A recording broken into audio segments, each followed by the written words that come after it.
নমস্কাৰ প্ৰিয় দৰ্শক বৃন্দ, তুলসী ডিভাইন ইনসাইটলৈ আপোনাক হৃদয়ংগম স্বাগতম। সময়ৰ কথা, গভীৰ অৰণ্যৰ মাজত এজন ভিল্ল ব্যাত জীৱন উদৰ্পক জীৱিকা বিচাৰি, কিন্তু সেই নিশা আছিল বিশেষ। অজানিতে তেওঁৰ হাতত হৈছিল শিৱৰাত্ৰিৰ কঠোৰ উপবাস, আৰু তেওঁৰ নিৰীহ কৰ্মই আনিলে ভগৱান শংকৰৰ অপৰিসীম আশীৰ্বাদ। কিন্তু কিদৰে এজন সাধাৰণ ব্যাধে ঐশ্বৰৰ কৃপা লাভ কৰিলে? শিৱৰাত্ৰি ব্ৰত পালন কৰোঁতাৰ মাহাত্ম্য কেনেকৈ স্বয়ং মহাদেৱে প্ৰমাণ কৰিলে? আজিৰ এই ভিডিঅ'ত আমি শুনিম সেই অলৌকিক কাহিনী, যি যুগে যুগে লোকবিশ্বাসত এক আদৰ্শ হৈ আছে। আজিৰ এই অলৌকিক কাহিনীত আপুনি বিচাৰি পাব শিৱভক্তিৰ গুপ্ত ৰহস্য, লগতে মহাশিৱৰাত্ৰি ব্ৰতৰ মাহাত্ম্য সম্পূৰ্ণ শ্ৰৱণ কৰি আপুনি লাভ কৰিব সদাশিৱৰ অপৰিসীম আশীৰ্বাদ। আখ্যানটো আৰম্ভ কৰাৰ আগতেই ভিডিঅ'টি লাইক, শ্বেয়াৰ, ছাবস্ক্ৰাইব কৰি কমেণ্ট বক্সত হৰ হৰ মহাদেৱ অৱশ্যে লিখিব। তেন্তে আহক এই মহাপুণ্যদায়ক শিৱৰাত্ৰি ব্ৰতৰ মাহাত্ম্যটি আৰম্ভ কৰোঁ। নৈমিষাৰণ্যৰ শৌনকাদি মুনিগণে সুতমুনিক কৈছিল, হে মুনিবৰ, আমি তোমাৰ মুখে অমৃততুল্য শিৱৰ কাহিনী শ্ৰৱণ কৰি পৰম আনন্দ লাভ কৰিছোঁ। হে মুনিবৰ, অজ্ঞানবশতঃ কোনোজনে শিৱৰাত্ৰি ব্ৰত পালন কৰি কিবা ফল লাভ কৰিছিল যদি আমাক জনোৱা। মুনিগণৰ কথা শুনি সুতমুনিয়ে কৈছিল, হে মুনিগণ, মই আপোনালোকক এজন নিশাধৰ কাহিনী কওঁ শুনক। পুৰণি কালত ভিল্ল নামৰ এজন অতীৱ দুষ্ট স্বভাৱৰ ব্যাধ আছিল। তেওঁ পুত্ৰ, ভাৰ্যা আৰু আন আন আত্মীয়ৰ সৈতে বাস কৰিছিল। সেই ভিল্ল ব্যাধ ক্ৰূৰ, বলৱান আৰু শৌৰ্যপৰায়ণ আছিল। তেওঁ বনানীৰ মাজলৈ গৈ সদায় মৃগ হত্যা কৰি আৰু আনৰ দ্ৰব্য চুৰি কৰি পৰিয়াল পোহপাল দিছিল। তেওঁ কেতিয়াও কোনো ধৰণৰ সৎকৰ্ম কৰা নাছিল। তেওঁ বহুকাল ধৰি বিভিন্ন পাপ অৰ্জন কৰিছিল। এসময়ত পবিত্ৰ শিৱৰাত্ৰিৰ দিনা সেই ভিল্লাই মৃগ চিকাৰ নাইবা আন কোনো খাদ্য আহাৰ যোগাৰ কৰিব পৰা নাছিল। সেইদিনা যে অতি উত্তম মহাশিৱৰাত্ৰিৰ তিথি, ভিল্ল ব্যাধে সেই কথা জনা নাছিল। গৃহত খাদ্যৰ দ্ৰব্য নথকাত ভিল্লৰ বৃদ্ধ পিতৃ, মাতৃ আৰু ভাৰ্যাই ভিল্লক ৰাতিপুৱা কৈছিল, আজি ভক্ষণ কৰিবলৈ গৃহত কোনো আহাৰ নাই, তুমি মৃগ বা আন আহাৰৰ যোগাৰ কৰা। তেওঁলোকৰ কথা শুনি ভিল্ল ব্যাধে হাতত ধনুশৰ লৈ মৃগবধ কৰিবলৈ বনানীলৈ গমন কৰিছিল। ভিল্ল ব্যাধে ইখনৰ পাছত আনখন বনানীত ভ্ৰমণ কৰিও কোনো এটি মৃগ দেখা পোৱা নাছিল। বনানী ভ্ৰমণ কৰি এটি মৃগ নাইবা আন খাদ্য দ্ৰব্য সংগ্ৰহ কৰিব নোৱাৰি বৰকৈ চিন্তিত হৈছিল। লাহে লাহে সূৰ্য অস্ত গ'ল। খাদ্য খাবলৈ নাপাই বৃদ্ধ পিতৃ, মাতৃ, ভাৰ্যা, পুত্ৰ আদিয়ে ভীষণ কষ্ট পোৱা বুলি জানি ব্যাধে মনত বৰ দুখ পাইছিল। তেওঁ তেতিয়া দুখ মনে এটি সৰোবৰৰ ওচৰলৈ গমন কৰিছিল। নিশা ভাগত কোনোবা মৃগই হয়তো সৰোবৰৰ পানী পান কৰিব আহিব বুলি ভাবি তেওঁ সৰোবৰৰ পাৰত থকা এজোপা বেলগছৰ ওপৰলৈ উঠি সৰোবৰলৈ লক্ষ্য কৰি গছৰ ডালত বহি আছিল। তেওঁ নিজেও ভীষণ ক্ষুধাৰ্ত হৈছিল। যদিও নিশা কোনো তৃষ্ণাতুৰ মৃগই সৰোবৰৰ পানী পান কৰিব আহিব আৰু সেই মৃগ বধ কৰিব পাৰিব, সেই আশাতেই বেল গছজোপাৰ ডালত বহি নিশা উজাগৰে আছিল। নিশা প্ৰথম প্ৰহৰত এজনী তৃষ্ণাতুৰা মৃগীয়ে সেই সৰোবৰৰ পানী পান কৰিবলৈ আহিছিল। মৃগীক দৰ্শন কৰি ব্যাধে আনন্দ মনে সেইজনীক বধ কৰিবলৈ ধনুধৰ সংযোগ কৰিছিল। তেওঁ সাজু হোৱা সময়ত বেলগছজোপাৰ পৰা নিয়ৰত তিতি থকা শুকান পাত কেইটিমান সৰি পৰিছিল আৰু গছৰ পৰা নিয়ৰৰ জলো মাটিত পৰিছিল। সেই গছৰ গুৰিত এটি শিৱলিংগ আছিল। বেলপাত আৰু নিয়ৰৰ জল সেই শিৱলিংগতো পৰিছিল। ব্যাধে নজনাকৈয়ে প্ৰথম প্ৰহৰ নিশাৰ শিৱ পূজাৰ ফল ব্যাধে লাভ কৰিছিল। তেতিয়া ব্যাধৰ কিছু পাপ নাশ হৈছিল। গছৰ ওপৰত লৰচৰ কৰা শব্দ শুনি মৃগীয়ে গছৰ ওপৰলৈ লক্ষ্য কৰি ব্যাধক দেখি ভাবিছিল, আজি মোক ব্যাধে বধ কৰিব, মই ব্যাধৰ হাতৰ পৰা ৰক্ষা নাপাম। তথাপি মৃত্যুৰ আগতে প্ৰাণ ৰক্ষাৰ বাবে যত্ন কৰা ভাল হ'ব। মৃগীয়ে ব্যাধক কৈছিল, হেৰা ব্যাধ, তুমি কি কৰিবলৈ সাজু হৈছা? জন্তুৱে কথা কোৱা শুনি ব্যাধ অতীব আচৰিত হৈছিল। তেওঁ মৃগলৈ শৰ নিক্ষেপ নকৰি কৈছিল, মোৰ গৃহৰ পিতৃ মাতৃ ভাৰ্যা পুত্ৰ আৰু মই নিজেও কোনো আহাৰ খাব পৰা নাই। আমি বৰ ক্ষুধাতুৰ হৈ আছো।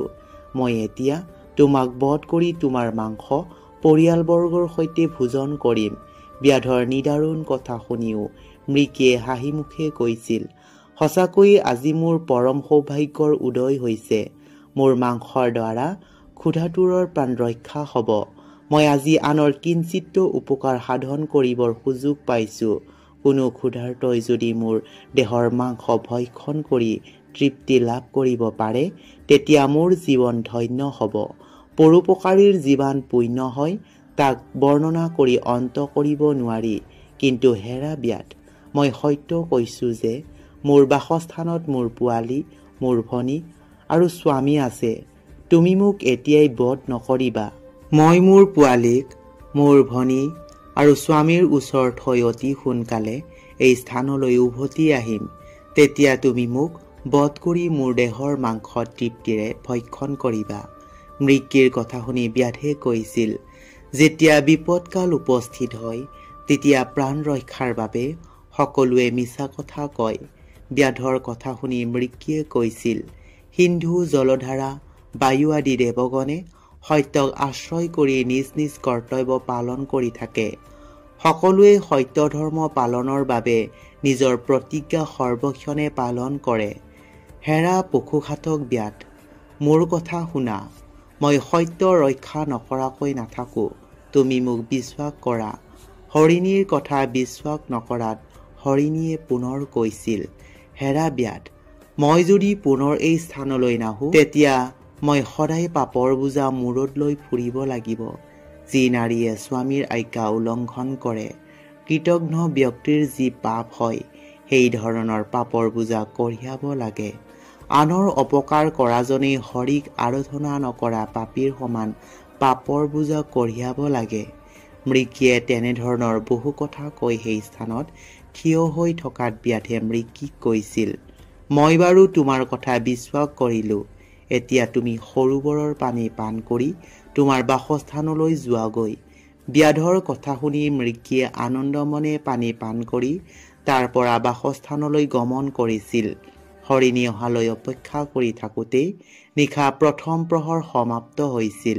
ব্যাধে প্ৰথম প্ৰহৰ উজাগৰে আছিল আৰু সেই প্ৰহৰ নিশা জীৱহিংসাৰ সুযোগ পোৱা নাছিল। দ্বিতীয় প্ৰহৰ নিশা আৰম্ভ হোৱাৰ লগে লগে প্ৰথম হৰিণীৰ ভনীজনীয়ে সৰোবৰৰ পানী পান কৰিবলৈ সাজু হওঁতে বেলজোপাৰ ডাল লৰচৰ হৈ কেইটিমান বেলপাত, নিয়ৰৰ পানী অলপ গছজোপাৰ গুৰিত থকা শিৱলিংগৰ ওপৰত পৰিছিল। তেনে কৰাত পুনৰ ব্যাধৰ কিছু পাপ নাশ হৈছিল। অজানিতে সেই ভিল্ল ব্যাধে উজাগৰে থাকি শিৱলিংগ পূজা কৰাৰ পুণ্যফল লাভ কৰিছিল। সেইজনী হৰিণী দৰ্শন কৰি ব্যাধে ধনুৎকাৰ সংযোগ কৰা দৰ্শন কৰি হৰিণীয়ে কৈছিল, হেৰা ব্যাধ, তুমি কি কৰ্ম কৰিবলৈ সাজু হৈছা? সেইজনী মৃগীও কথা কোৱা শুনি ব্যাধ বিস্মিত হৈছিল, যদিও তাইক বধ কৰিবলৈ ধনুৎকাৰ সংযোগ কৰা বুলিছিল। ব্যাধৰ কথা শুনি হৰিণীয়ে ভয়াতুৰা হৈ কৈছিল, হেৰা ব্যাধ ককাইদেউ, তোমাৰ কথা শুনি নিজকে ধন্য মানিলো। মোৰ এই দেহৰ আনৰ উপকাৰত লাগিব যেতিয়া মোৰ জীৱন ধন্য হ'ব। কিন্তু হে ব্যাধ ককাই, মই তোমাৰ ওচৰত কিছু সময়ৰ বাবে প্ৰাণ ভিক্ষা খুজিছো। মোৰ কেইবাটিও শিশু আছে। মই মোৰ সেই শিশু পোৱালি কেইটিক স্বামীৰ ওচৰত ৰাখি নিশ্চিন্ত মনে মৃত্যুবৰণ কৰিব বিচাৰো। তুমি দয়া কৰি কিছু সময় অপেক্ষা কৰা। মই পুনৰ ইয়ালৈ উভতি আহিলে তুমি মোক বধ কৰি মোৰ দেহৰ মাংস তৃপ্তিৰে ভোজন কৰিব পাৰিবা। তুমি মোক এই ভিক্ষা প্ৰদান কৰিলে তোমাৰ মহাপুণ্য ফল লাভ হ'ব। হৰিণীৰ কথা শুনি ব্যাধে হাঁহি হাঁহি কৈছিল, তুমি কৌশলেৰে পলাব বিচাৰিছা নহয়নে? মৃগীয়ে কৈছিল, তুমি দয়া কৰি মোৰ বাক্য সঁচা বুলি ভাবি লোৱা। মই যদি পুনৰ ইয়ালৈ উভতি নাহোঁ তেতিয়া মোক সকলো পাপে স্পৰ্শ কৰিব। যিয়ে নিজৰ বাক্য পালন নকৰে তেওঁৰ সকলো পুণ্যফল বিনষ্ট হয়। হেৰা ককাই ব্যাধ, যি পুৰুষে পতিব্ৰতা পত্নীক পৰিত্যাগ কৰি আন ৰমণীৰ প্ৰতি আসক্ত হয় তেতিয়া সেই পুৰুষৰ মহাপাপ হয়। মই যদি পুনৰ উভতি নাহোঁ তেতিয়া তেনে পুৰুষৰ পাপেও মোৰ দেহ স্পৰ্শ কৰিব। বিষ্ণুভক্ত হৈও যিয়ে শিৱনিন্দা কৰিব তেওঁৰ মহাপাপ হয়। যিয়ে মৃত পিতৃ মাতৃৰ মৃত্যু তিথি পালন নকৰে তেওঁৰ মহাপাপ হয়। যিয়ে আনৰ মনত দুখ প্ৰদান কৰি নিজে আনন্দিত হয় তেওঁৰ মহাপাপ হয়। সেইবোৰ পাপীৰ সকলো পাপৰ বোজা মই বহন কৰিম যদিহে মই পুনৰ ইয়ালৈ উভতি নাহোঁ। মৃগীৰ কথা শুনি ব্যাধৰ মনত দয়া উপজিছিল। তেওঁ কৈছিল, তোমাৰ কথা শুনিলোঁ, তুমি এতিয়া পানী পান কৰি যোৱাগৈ, কিন্তু পুনৰ ইয়ালৈ আহিবা। মৃগীয়ে ব্যাধক ধন্যবাদ জনাই পানী পান কৰি নিজৰ বাসস্থানলৈ গমন কৰিছিল। ব্যাধে অনাহাৰে অনিদ্ৰায় বেলগছৰ ডালত থাকি দ্বিতীয় প্ৰহৰ অতিবাহিত কৰিছিল। সিপিনে মৃগৰ দুয়োজনী পত্নীয়ে সৰোবৰৰ পানী পান কৰিব গৈ বহু সময়লৈ উভতি নহা বাবে মৃগৰ মনত গভীৰ চিন্তা হৈছিল। সি দুয়োজনী মৃগীৰ কিবা বিপদ হৈছে বুলি ভাবি নিজেও সৰোবৰৰ পাৰলৈ গমন কৰিছিল। তেতিয়া নিশা তৃতীয় প্ৰহৰ উপস্থিত হৈছিল। মৃগই সৰোবৰৰ পাৰ হোৱাত ব্যাধে সেইটো হৰিণ বুলি জানি শৰ নিক্ষেপ কৰিবলৈ সাজু হৈছিল। তেতিয়াও বেলজোপাৰ ডালত জোকাৰিনী হৈ কেইটিমান বেলপাত আৰু নিয়ৰৰ পানী গছৰ গুৰিৰ শিৱলিংগত পৰিছিল। তেনেদৰে বেলপাত আৰু নিয়ৰৰ জ্বৰ শিৱলিংগত পৰাত ব্যাধৰ তৃতীয় ভাগ পাক বিনাশ হৈছিল। পৰম কৃপালু শিৱই সেই দুষ্ট ব্যাধৰ মহাপাপৰ 3 ভাগ তেনেদৰে বিনাশ কৰিছিল। অজানিতে সেই ব্যাধে উজাগৰে আৰু অনাহাৰে থাকি শিৱলিংগৰ তৃতীয় প্ৰহৰৰ পূজা সমাপ্ত কৰা বুলি গণ্য কৰিছিল দয়ালু শিৱই। হৰিণে ব্যাধক দেখি মনত বৰ ভয় ভাৱ হৈছিল যদিও প্ৰাণ ৰক্ষাৰ চেষ্টা কৰি কৈছিল, হেৰা পশুঘাতক, তুমি হাতত ধনুশৰ লৈছা যেতিয়া নিশ্চয় মোকেই বধ কৰিবলৈ সাজু হৈছা। তুমি মোক বধ কৰিলে মোৰ জীৱন ধন্য হ'ব। মোৰ এই দেহৰ মাংসৰ দ্বাৰা আনৰ উপকাৰ সাধন কৰিব পাৰিলে মোৰ পূৰ্ব জন্মৰ পাপৰ ফলত লাভ কৰা এই দেহৰ সদ্গতি হ'ব। হে ব্যাধ, মোৰ কথা শুনা। মোৰ বাসস্থানত মোৰ পুত্ৰ কন্যাগণ আছে। মই সিহঁতক মোৰ পত্নীদ্বয়ৰ ওচৰ সমৰ্পণ কৰি পুনৰ এই স্থানলৈ আহিম। মোক তুমি তেতিয়া বধ কৰিবা। মই তেতিয়া পৰম শান্তিৰে মৃত্যুবৰণ কৰিব পাৰিম। মৃগৰ কথা শুনি ব্যাধে কৈছিল, তুমি অহাৰ আগতেই দুজনী মৃগীও তেনে কথা কৈ ইয়াৰ পৰা নিজৰ বাসস্থানলৈ গৈছে, কিন্তু তেওঁলোকে এতিয়ালৈকে উভতি অহা নাই। মই ভাবিছোঁ তেওঁলোকে মোক প্ৰতাৰণা কৰিলে। তুমিও মোক প্ৰতাৰণা কৰিব বিচাৰিছা যেন লাগিছে। হেৰা মৃগ, মই অতীব ক্ষুধাতুৰ। তোমাক বধ নকৰি যাবলৈ দিলে মই কিহেৰে মোৰ ক্ষুধা নিবাৰণ কৰিম? মই তোমাক বধ কৰিবই লাগিব। ব্যাধৰ কথা শুনি মৃগই কৈছিল, হেৰা ব্যাধ, মোৰ কথা শুনা। মই কেতিয়াও মিছা কোৱা নাই। মোৰ পত্নী দুজনী, পুত্ৰ কন্যা বুলিও মিছা নকয়। তুমি পূৰ্বতে দুজনী মৃগী ইয়ালৈ অহাৰ কথা কৈছা যে সেই দুয়োজনী নিশ্চয় মোৰ পত্নী দুজনী হ'ব। হে ব্যাধ, পূৰ্বজন্মৰ পাপৰ ফলত আমি হৰিণ হৰিণী জন্ম লাভ কৰিছোঁ সঁচা, কিন্তু আমি মিঠাব্যাধি নহয়, সেই কথা মনত ৰাখিবা। সকলো জন্তুৰ ভিতৰত মোৰ পৰিয়ালৰ সদস্যসকলেহে মানুহৰ দৰে কথা ক'ব পাৰে। আমাৰ বাহিৰে কোনো জন্তুৱে তেনেদৰে কথা ক'ব নোৱাৰে। হে ব্যাধ, মনত ৰাখিবা, সত্যৰ আশ্ৰয়ত এই বিশ্ব চৰাচৰ প্ৰতিষ্ঠিত হৈ আছে। হে ধৰ্মাত্মা, যিয়ে মিছা কথা কয় তেওঁৰ জয় হয়। মই প্ৰতিজ্ঞা কৰিলোঁ, মই পুনৰ এই স্থানলৈ উভতি আহিম। মই তোমাক বঞ্চনা নকৰোঁ, মোৰ পত্নীও তোমাক বঞ্চনা নকৰে। তেওঁলোকে মোক লগ ধৰিব পৰা নাই বাবেহে ইয়ালৈ আহিব পৰা নাই বুলি বুজিলোঁ। হে ব্যাধ, মোৰ কথা শুনা। যি মানুহে সন্ধিয়া কালত মৈথুন কৰে, শিৱৰাত্ৰিৰ দিনা ভোজন কৰে, মিছা সাক্ষ্য দান কৰে, পৰৰ ধন চুৰি কৰে, দ্বিজগুণে যদি ত্ৰিসন্ধ্যা পালন নকৰে, যিয়ে এবাৰো শিৱৰ নাম উচ্চাৰণ নকৰে, যিয়ে কোনোদিনে আনৰ উপকাৰ সাধন নকৰে, অভক্ষ্য ভক্ষণ কৰে, সেইবোৰৰ মহাপাপ হয়। মই যদি তোমাক প্ৰতাৰণা কৰোঁ, তেতিয়া সেই পাপীবোৰৰ বোজা মই নিজ শিৰত ধাৰণ কৰি আজীৱন দুখ কষ্ট ভোগ কৰি থাকিম। তুমি মোক বিশ্বাস কৰিব পাৰা। মৃগৰ মুখে সেই কথা শ্ৰৱণ কৰি ব্যাধৰ মনত দয়া উপজিছিল। তেওঁ তেতিয়া কৈছিল, তোমাৰ কথা বিশ্বাস কৰিলোঁ। তুমি এতিয়া তোমাৰ বাসস্থানলৈ গমন কৰা। অধিক বিলম্ব নকৰি পুনৰ উভতি আহিবা। ক্ষুধাত মই বৰ কাতৰ হৈছোঁ। ব্যাধৰ কথা শুনি মৃগই আনন্দমনে নিজৰ বাসস্থানলৈ গমন কৰিছিল। বাসস্থান পোৱাত উভয়ে ব্যাধৰ লগত হোৱা সকলো কথা প্ৰকাশ কৰিছিল। তেতিয়া মৃগই পত্নী দুজনীক কৈছিল, আমাৰ সন্তানকেইটিক তোমালোক দুজনীয়ে প্ৰতিপালন কৰিবা।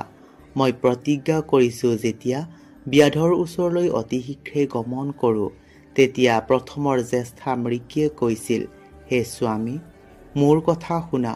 তুমি যেনেকৈ ব্যাধৰ ওচৰত প্ৰতিজ্ঞা কৰিছিলা, ময়ো প্ৰথমে সেই প্ৰতিজ্ঞা কৰি আহি তোমাৰ বাবে অপেক্ষা কৰি আছোঁ। হে স্বামী, তুমি মোৰ ভনীজনী আৰু পুত্ৰ কন্যাবোৰ প্ৰতিপালন কৰি থাকা। পিতৃ মাতৃ অবিহনে সন্তানৰ মহা দুৰ্গতি হয়। মই প্ৰথমে ব্যাধৰ ওচৰলৈ যাম। তোমালোকে সন্তানৰ সদ্গতি কৰিব পাৰিলে নিজৰ নিজৰ প্ৰতিজ্ঞা পালনৰ বাবে ব্যাধৰ ওচৰলৈ যাবা। ব্যাধ বৰ ফোকাতৰ হৈ আছে। মোক যাবলৈ অনুমতি দিয়া স্বামী। মৃগীৰ কথা শুনি কনিষ্ঠা মৃগীয়ে কৈছিল, মই তোমালোকৰ দাসী স্বৰূপা। তোমালোক দুয়োজনাই সন্তানবোৰৰ সদ্গতি লগাই ব্যাধৰ ওচৰলৈ যাবা। প্ৰথমে ময়েই ব্যাধৰ ভোক নিবাৰণ কৰোঁ। তোমালোকে মোক অনুমতি প্ৰদান কৰা। মৃগীৰ কথা শুনি মৃগই কৈছিল, তোমালোক এতিয়া যাব নালাগে। মই সন্তান পালন কৰিবলৈ অসমৰ্থ। সকলো সন্তানক মাতৃয়েহে স্তনৰ দুগ্ধপান কৰিব দি প্ৰতিপালন কৰে। মই মতাজনে কেনেকৈ সন্তান পালন কৰিব পাৰিম ভাবি চোৱাচোন। মই ব্যাধৰ ওচৰলৈ যাম আৰু তোমালোকৰ কথা জনাম। তেওঁ মানুহ যেতিয়া আমাৰ বিপদৰ কথা বুজি পাব, মই ইয়াকো জনাম যে সেই ব্যাধে এবছৰ পাছত পুনৰ সেই স্থানলৈ আহিলে তোমালোকক বধ কৰি তোমালোকৰ মাংস ভক্ষণ কৰিব পাৰিব। সদ্যহতে তেওঁ মোৰ দেহৰ মাংস ভক্ষণ কৰক। এবছৰ পাছত আমাৰ পুত্ৰ কন্যা সাবালক সাবালিকা হ'ব। তেতিয়া তোমালোকে ব্যাধৰ হাতত মৃত্যুবৰণ কৰি পুণ্যফল লাভ কৰিব পাৰিবা। স্বামী মৃগৰ কথা শুনি মৃগী দুজনীয়ে কান্দি কান্দি কৈছিল, স্বামী অবিহনে পত্নীয়ে সুখ লাভ কৰিব নোৱাৰে। বিধৱাৰ জীৱন ধিক্কাৰ। তেতিয়া সেই মৃগৰ ভাই ভনীৰ হাতত সন্তান কেইটি অৰ্পণ কৰি সন্তান কেইটিকো ভালদৰে বুজাই মেলি প্ৰতিজ্ঞা পালনৰ বাবে মৃগ আৰু মৃগী দুজনী পুনৰ ব্যাধৰ ওচৰলৈ গমন কৰিছিল। দূৰৈৰ পৰা সেই হৰিণ হৰিণী দেখি ব্যাধে আনন্দিত হৈ ধনুষৰ হাতত লৈ সাজু হ'ব খোজাত গছজোপাৰ ডালৰ পৰা বেলপাত আৰু নিয়ৰৰ পানী শিৱলিংগত পৰিছিল। তেতিয়া নিশাৰ চতুৰ্থ প্ৰহৰ হৈছিল। শিৱলিংগত অজানিতে ব্যাধে লৰচৰ কৰোঁতে চতুৰ্থ প্ৰহৰৰ বেলপাত আৰু পানী পৰাত শিৱ পৰম সন্তুষ্ট হৈছিল। তেতিয়া কৃপাময় শিৱই ব্যাধৰ বাকী থকা পাপৰ অংশ নাশ কৰিছিল। সিপিনে মৃগ মৃগীৰ পুত্ৰ কন্যাই পিতৃ মাতৃ সৰোবৰৰ পাৰলৈ গমন কৰা জানি সিহঁতিও তেওঁলোকে নজনাকৈ পিছে পিছে গমন কৰি বেলগছজোপাৰ ওচৰ পাইছিলগৈ। সিহঁতে দেখা পাইছিল যে ব্যাধে ধনুষৰ হাতত লৈ পিতৃ মাতৃক বধ কৰিবলৈ সাজু হৈছে। সিহঁতে তেতিয়া চিঞৰি চিঞৰি কৈছিল, হেৰা মহাত্মা ব্যাধ, প্ৰথমে তুমি আমালোকক বধ কৰি আমাৰ কোমল মাংস ভক্ষণ কৰা। তাৰ পাছত তুমি আমাৰ পিতৃ মাতৃক বধ কৰিবা। হৰিণ হৰিণাৰ পোৱালিৰ কথা শুনি ব্যাধ অতীৱ আচৰিত হৈছিল। অজানিতে শিৱৰাত্ৰিৰ চতুৰ্থ প্ৰহৰ ব্যাধে উপবাসে থাকি দেহ লৰচৰ কৰাত শিৱলিংগত পৰা বেলপাত আৰু নিয়ৰৰ পানীৰ বাবে শিৱ পৰম সন্তুষ্ট হৈ ব্যাধৰ সৰ্বপাপ নাশ কৰিছিল। ব্যাধৰ পাপ নাশ হোৱাত ব্যাধৰ মনত দিব্য জ্ঞানৰ উদয় হৈছিল। শিৱৰ কৃপাত ব্যাধে তেতিয়া মনতে চিন্তা কৰিছিল। এই বনত বিচৰণ কৰি থকা মৃগীবোৰো জ্ঞানহীন বুলি ভাবিছিলোঁ।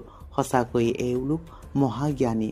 এওঁলোক পশু হলেও সত্য ৰক্ষাৰ বাবে নিজৰ মাংস আনক ভোজন কৰিবলৈ উচৰ্গা কৰি পৰম ধন্য হৈছে।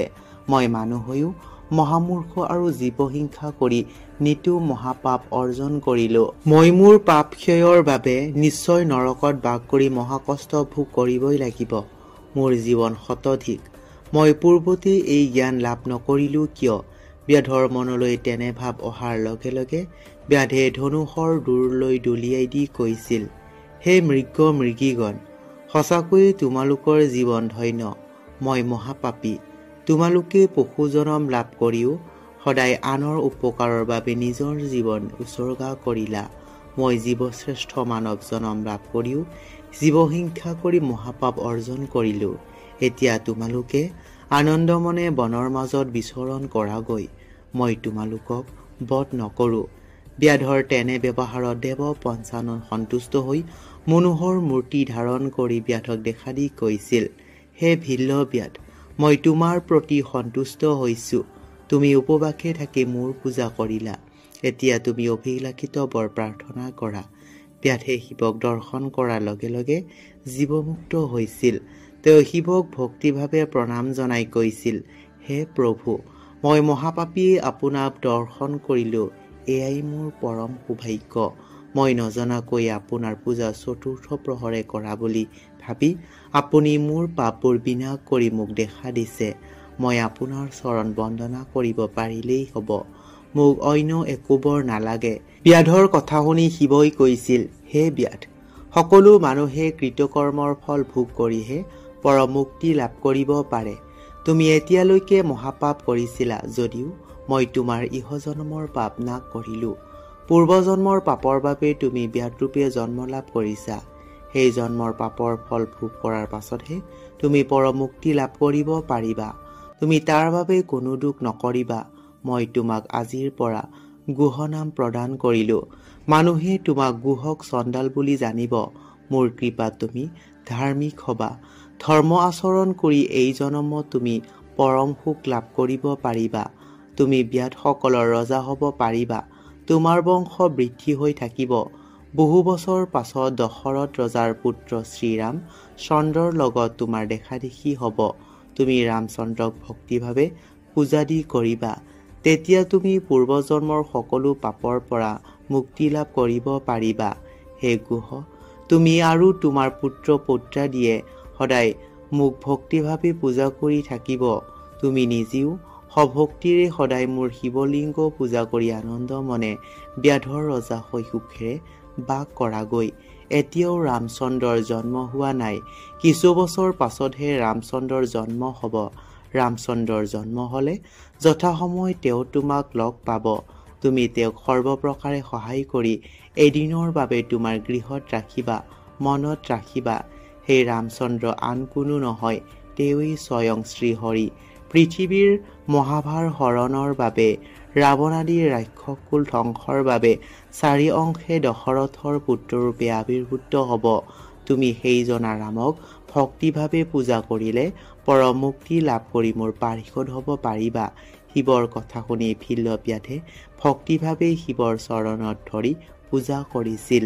সূত মুনিয়ে কৈছিল, হে মুনিগণ, পৰম দয়ালু শিৱক দৰ্শন কৰি মৃগী আৰু পুত্ৰ কন্যাই মৃগজনী পৰিত্যাগ কৰি শিৱৰ কৃপাত দিব্যৰূপ ধাৰণ কৰি দিব্য বিমানত আৰোহণ কৰি স্বৰ্গলৈ গমন কৰিছিল। শিৱই তেতিয়াৰ পৰা অৰ্বুদাচল পৰ্বতত ব্যাধেশ্বৰ নামেৰে আৱিৰ্ভূত হৈছিল। ভিল্ল ব্যাধে সেই দিনাৰ পৰা গুহ নামে বিখ্যাত হৈ শিৱক আৰাধনা কৰি ব্যাধৰাজ হৈ পৰম সুখেৰে বাস কৰিছিল। বহু বছৰ পাছত শিৱৰ কৃপাত প্ৰভু ৰামচন্দ্ৰ গুহকে লগ পাইছিল। পিতৃ সত্য পালনৰ বাবে ৰামচন্দ্ৰই ভাতৃ লক্ষ্মণ আৰু ভাৰ্যা সীতাৰ সৈতে এনিশা গুহকৰ গৃহত অতিথি হৈছিল। গুহকে তেওঁলোকক ভক্তিভাৱে পূজা কৰিছিল। তাৰ ফলত আৰু শিৱৰ কৃপাত গুহকে যথাসময়ত পৰম মুক্তি লাভ কৰিছিল। হে মুনিগণ, নজনাকৈ শিৱলিংগ দুষ্ট ব্যাধ ভিল্লই শিৱৰাত্ৰিৰ নিশা উজাগৰে আৰু উপবাসে থাকি শিৱলিংগ পূজা কৰাৰ ফলত যথাসময়ত পৰমুক্তি লাভ কৰিছিল। নানা শাস্ত্ৰ অধ্যয়ন, নানা ধৰ্মানুষ্ঠান, নানা ব্ৰত পালন, নানা তীৰ্থ ভ্ৰমণ কৰাতকৈও ভক্তিভাৱেই শিৱৰাত্ৰিৰ ব্ৰত পালন কৰাৰ পুণ্যফল সৰ্বাধিক। গতিকে হিতাকাংক্ষী ব্যক্তিগণে শিৱৰাত্ৰিৰ ব্ৰত পালন কৰা উচিত। হে মুনিগণ, মই শিৱৰাত্ৰিৰ ব্ৰতৰ মাহাত্ম্য কথা বৰ্ণনা কৰিলোঁ। সাধাৰণ ভিল্লব্যাধৰ এই অলৌকিক কাহিনীয়ে প্ৰমাণ কৰে যে শিৱৰাত্ৰিৰ ব্ৰতৰ মাহাত্ম্য অপৰিসীম। অজানিতে পালন কৰা উপবাস আৰু বিল্বপত্ৰৰ নিবেদনেও মহাদেৱৰ কৃপা অৰ্জন কৰিব পাৰে। সেয়েহে শিৱৰাত্ৰি ব্ৰত পালন কৰি আমি আমাৰ জীৱনত পাপৰ পৰা মুক্তি আৰু ঐশ্বৰ্য আশীৰ্বাদ লাভ কৰিব পাৰোঁ। আপোনাৰো জীৱনত শিৱৰাত্ৰিৰ পবিত্ৰতা আৰু মহিমা সঞ্চাৰিত হওক। মহাদেৱৰ কৃপা আপোনালোকৰ ওপৰত সদায় বৰ্ষিত হওক। ওম নমঃ শিৱায়।